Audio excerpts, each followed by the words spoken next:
देशभरात सध्या year एंडचा mood आहे आणि थंडी ही वाढली आहे। नाताळला जोडून सुट्टी घेत अनेक जण सध्या पर्यटन स्थळांवर गर्दी करताना दिसत आहेत। कोकणातील किनारे खंडाळा, लोणावळा, महाबळेश्वर सारखी जागा ठिकाणं तर आधीच हाऊसफुल झालेली आहेत आणि हाच मूड सगळीकडे पाहायला मिळतोय।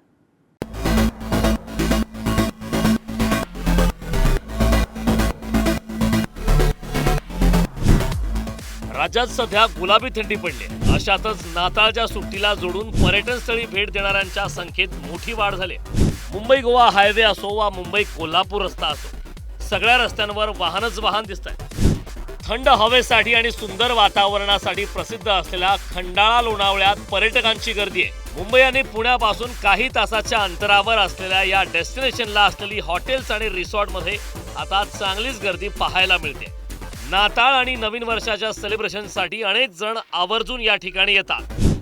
नाताळ व नवीन वर्षाच्या पार्श्वभूमीवर लोणावळा, मावळ तालुक्यामध्ये अनेक ठिकाणी पर्यटक दाखवू लागलेले आहेत। लोणावळा असेल, पवना धरण असेल, पवना डॅम असेल, या विविध ठिकाणी पर्यटक मोठ्या संख्येने येऊ लागलेले आहेत। खरं पाहायला गेलं तर पर्यटकांची पंढरी असणारा लोणावळा, या लोणावळा शहराची पहिली आठवण पुणेकर आणि मुंबईकरांना होते। कारण की आपल्या कामातून वेळ काढणं आणि नवीन वर्षाचं स्वागत करणं असेल किंवा नाताळ असेल, या सणांच्या निमित्ताने, या नवीन वर्षाच्या निमित्ताने लोणावळा ही पर्यटकांची पहिली पसंती असते। त्याच निमित्त मोठ्या संख्येने पर्यटक आता लोणावळ्यामध्ये दाखल होऊ लागलेले आहेत आणि आपला एन्जॉय करण्यासाठी किंवा आपल्या परिवारासोबत चांगला वेळ घालवण्यासाठी पर्यटक मोठ्या संख्येने लोणावळ्यात दाखल होत असताना आणि अनेक हॉटेल्स असतील किंवा रिसॉर्ट असतील, हे देखील आता फुल होताना बुकिंगच्या ठिकाणी आपल्याला पाहायला मिळत आहे। गेल्या काही वर्षात कोकणाच्या समुद्र किनाऱ्यावरही पर्यटकांची गर्दी वाढू लागली। ख्रिसमसची सुट्टी आणि 31 डिसेंबर साजरा करण्यासाठी सिंधुदुर्ग जिल्ह्यातील देवगड, मालवण, वेंगुर्ला या समुद्र किनाऱ्यांवर मोठी गर्दी पाहायला मिळते। कोल्हापूर, पुणे, मुंबई, नागपूर, सांगली, सातारा, बेळगाव, कर्नाटकातूनही पर्यटक सिंधुदुर्गात दाखल झालेत। ख्रिसमसचा उत्साह पर्यटक चांगलाच एन्जॉय करतायत।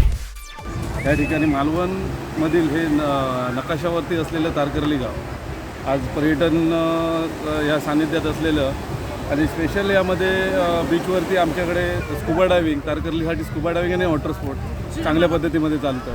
बीच एकदम सुंदर आहे, रेती पांढरी आहे आणि आतमध्ये गेलो तर आम्हाला खूप म्हणजे मस्त अनुभव आला। डॉल्फिन बघायला भेटले, स्कुबा ड्रायव्हिंग केलं आम्ही, आता बनाना ड्रायव्हिंग आणि सगळं जेवढे बीचमध्ये ॲक्टिव्हिटी आहेत ते सगळे करते। खूप मस्त वाटते, जेवण ऑसम आहे। शाळांच्या सहलीही समुद्रकिनारी भेट देऊन पर्यटनाचा आनंद घेताना पाहायला मिळते। कुणकेश्वर, आचरा यासह मालवणमध्ये असणारा सिंधुदुर्ग किल्ला, मनमोहक समुद्रकिनारे पर्यटकांच्या पसंतीस उतरत आहेत। सागरी विश्व न्याहाळण्यासाठी असलेला स्कुबा डायव्हिंग हे पर्यटकांचं खास आकर्षण ठरतंय। तर वाई, महाबळेश्वर परिसरातही थंडी आणि इयर एंडचा आनंद लुटण्यासाठी पर्यटकांची मोठी गर्दी दिसते। महाबळेश्वरमधील वेण्णा लेकमध्ये बोटिंगसाठी आणि मार्केटमध्ये खरेदीसाठी मोठी लगबग दिसते। पुढचे 7-8 दिवस राज्यभरात ख्रिसमस आणि इयर एंडिंगचा हाच मूड कायम असणार आहे। ब्युरो रिपोर्ट, पुढारी न्यूज, महाबळेश्वर।